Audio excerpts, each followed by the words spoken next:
Screen पे एक video देख रहे हैं। इस वीडियो में कुछ फाइटर जेट आपको एक प्लेन को घेरे हुए दिख रहे हैं। दरअसल ये पीएम मोदी की प्लेन है जिसको सुरक्षा दे रहे हैं सऊदी अरब के F-15 फाइटर जेट। ये एक बेहद खास संकेत है। अभी पीएम मोदी ने सऊदी अरब की धरती पे कदम भी नहीं रखा है और इस तरीके के खास संकेत MBS भेज रहे हैं। क्या मतलब है इसका और पाकिस्तान के लिए ये क्यों टेंशन है? जहां एक तरफ पीएम मोदी सऊदी पहुंचे हैं तो वहीं शहबाज शरीफ तुर्की दौड़े हैं और इन सब के बीच में पाकिस्तान में भीषण प्रदर्शन चल रहा है। जियोपॉलिटिक्स में बहुत कुछ चल रहा है। हमेशा की तरह CIS न्यूज नेटवर्क के इस एपिसोड में जानने को मिलेगा बहुत कुछ। आइए जानते हैं इन खबरों को विस्तार से। मैं अक्सर कहती हूँ कि एक जमाना था जब तुर्की और भारत के बीच में बहुत अच्छे संबंध थे, लेकिन ऐसा कैसे? कहाँ तुर्की कहाँ भारत? तो आपको बता दूं, पाकिस्तान और तुर्की के बीच जो ये गहरे संबंध देखने को मिल रहे हैं ना, पाकिस्तान को लेकर एक तरफा हो गया तुर्की। लेकिन एक साल था, वो साल जब भारत में खिलाफत आंदोलन चल रहा था, भारत आज़ाद नहीं हुआ था और भारत पाकिस्तान अलग अलग नहीं हुए थे। और ये खिलाफत आंदोलन क्यों चल रहा था? इसलिए चल रहा था कि तुर्की को सपोर्ट किया जा रहा था। उस समय तुर्की में उस्मानिया खलीफा होते थे, यानी खलीफा का साम्राज्य होता था। ब्रिटिश सरकार चाहती थी कि तुर्की में इस तरीके की चीजें खत्म हो, खलीफा का शासन खत्म हो। जैसे ही ये खबर निकलने लगी वैसे ही खिलाफत आंदोलन शुरू हुआ और भारत में इस आंदोलन ने बड़ा जोर पकड़ा। भारत के मुसलमानों ने उस समय अपने धार्मिक और सांस्कृतिक मूल्यों पर हमला माना। खास तौर पर भारतीय मुसलमान अली बंधु मौलाना मोहम्मद अली जौहर और मौलाना शौकत अली के नेतृत्व में खिलाफत आंदोलन शुरू किया गया और बाद में इस आंदोलन को महात्मा गांधी और भारतीय राष्ट्रीय कांग्रेस का समर्थन मिला। मामला यहाँ तक पहुँच गया, भारत में तुर्की के समर्थन में न केवल धन इकट्ठा किया गया बल्कि तुर्की की मदद के लिए स्वयं सेवकों को भी कथित तौर पर भेजने की योजना बनाई गई। उदाहरण के लिए 1920 में खिलाफत आंदोलन के तहत दिल्ली में एक विशाल सम्मेलन का आयोजन किया गया जिसमें हजारों लोगों ने हिस्सा लिया। इस दौरान तुर्की के खलीफा को बचाने के लिए ब्रिटिश सरकार पर दबाव डालने की रणनीति बनाई गई। हालांकि 1924 में मुस्तफा कमाल अतातुर्क आते हैं और खलीफा सिस्टम को ही तुर्की से खत्म कर देते हैं। पर तुर्की और भारत का रिश्ता कुछ ऐसा था। लेकिन बाद में क्या हुआ, ब्रिटिश जब जाने लगे भारत को इन्होंने बांट दिया,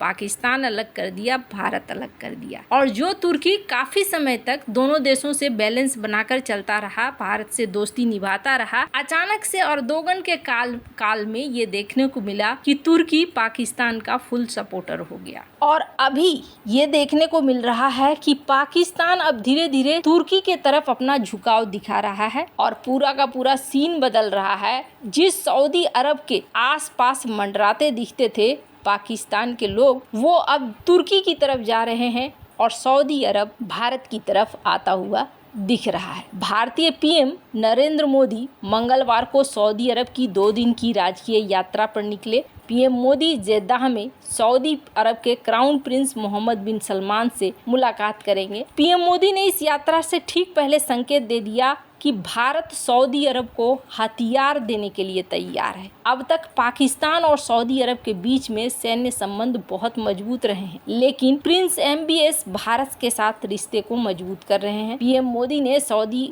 प्रिंस को अपना दोस्त बताया। भारतीय पीएम की सऊदी अरब की यात्रा के ठीक पहले पाकिस्तान ने भी ये ऐलान कर दिया कि पीएम शहबाज शरीफ मंगलवार को ही तुर्की की यात्रा पर जा रहे हैं। तुर्की के राष्ट्रपति रजब तैयब अर्दोगन और सऊदी प्रिंस के बीच दोनों के बीच में कंपटीशन है और दोनों एक दूसरे का विरोध करते हैं। तुर्की के अर्दोगन खलीफा बनना चाहते हैं और सऊदी अरब पहले से ही इस्लामिक दुनिया का नेतृत्व कर रहा है। अब कहा जा रहा है कि भारत और सऊदी अरब के बीच दोस्ती से पाकिस्तान को टेंशन होना शुरू हो गया है। इसी वजह से पाकिस्तान तुर्की के साथ अपने रिश्ते मजबूत करने में जुटा हुआ है। इससे पहले इमरान खान के समय में भी तुर्की के खलीफा ने पाकिस्तान के साथ मिलकर एक गठजोड़ बनाने की कोशिश करी थी। इमरान खान को इसका खामियाजा भुगतना पड़ा था अपनी कुर्सी को गंवाकर। पाकिस्तान की ही मीडिया इस बात को कहती है कि शहबाज शरीफ और अर्दोगन के बीच कई तरह के घटनाक्रम हो सकते हैं। पाकिस्तान के जरिए तुर्की भी इस इलाके में घुसना चाह रहा है।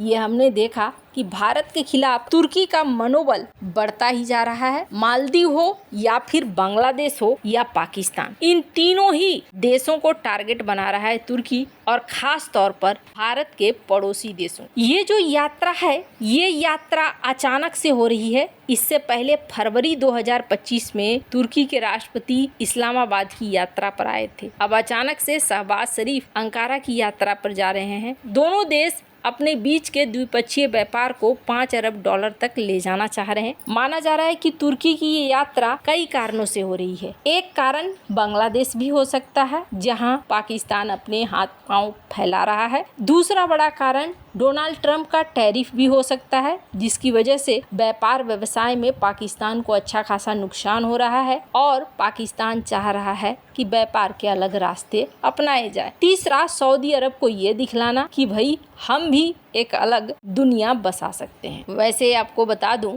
जहां एक तरफ शहबाज शरीफ तुर्की पहुंच रहे हैं, वहीं दूसरी तरफ उनके अपने ही देश में बहुत सारे प्रदर्शन हो रहे हैं। सिंध में खास करके प्रदर्शन हो रहा है। सिंध के एक मंत्री को तो टमाटर, बैगन, आलू से प्रोटेस्ट के दौरान कथित तौर पर निशाना बनाने की कोशिश हुई, और ये सब एक कनाल प्रोजेक्ट को लेकर हो रहा है। दरअसल सिंध में पहले से ही पानी के कमी के बीच में इंडस नदी पर 6 नए नहरों का निर्माण किया जा रहा है। कहा जा रहा है कि इस प्रोजेक्ट का उद्देश्य है दक्षिणी पंजाब में 12 लाख एकड़ बंजर भूमि को पानी देना। लेकिन सिंध के लोग और राजनीतिक दल समझ रहे हैं कि इससे तो हमारे लिए और भी ज्यादा नुकसान है। कहा जा रहा है कि पहली बार ऐसा देखने को मिल रहा है कि रेलवे लाइन को अवरुद्ध किया जा रहा है। इसके अलावे राष्ट्रीय राजमार्ग को और यहाँ तक कि कोर्ट वगैरह में भी बंद के ऐलान किए जा रहे हैं। जिस सिंध से कैनाल निकालने की बात हो रही है, सिंध इरिगेशन विभाग के अनुसार सिंध में 47% की पानी की कमी दर्ज की गई है 1991 के तुलना में, और अगर ऐसा होता है तो और भी ज़्यादा पानी की कमी हो जाएगी। ऐसा मान रहे हैं वो लोग। पंजाब को फ़ायदा पहुंचाया जा रहा है और बाकी इलाकों को नुकसान किया जा रहा है। अपने घर में बहुत तरह की समस्याएं पाकिस्तान झेल रहा है, पर उसका तुर्की पहुंचना भारत के लिए नज़र रखने वाली बात है। वहीं दूसरी तरफ पीएम मोदी की सऊदी यात्रा से माना जा रहा है कि पाकिस्तान की सेना का एक रिप्लेसमेंट वहां धीरे धीरे तैयार हो सकता है। भारत हथियारों से शुरुआत कर रहा है, और जिस तरीके से एमबीएस ने स्वागत किया है, वैसे में तो ये जरूर लग रहा है कि एमबीएस भारत के साथ चलना चाहते हैं, और इसके पीछे एक बड़ा कारण आईमेक कॉरिडोर भी है। वैसे आपको क्या लगता है इन सब मामले में, आपकी क्या राय है? कमेंट कर जरूर बताएं। जल्द मिलते हैं अगले वीडियो में नई खबर के साथ।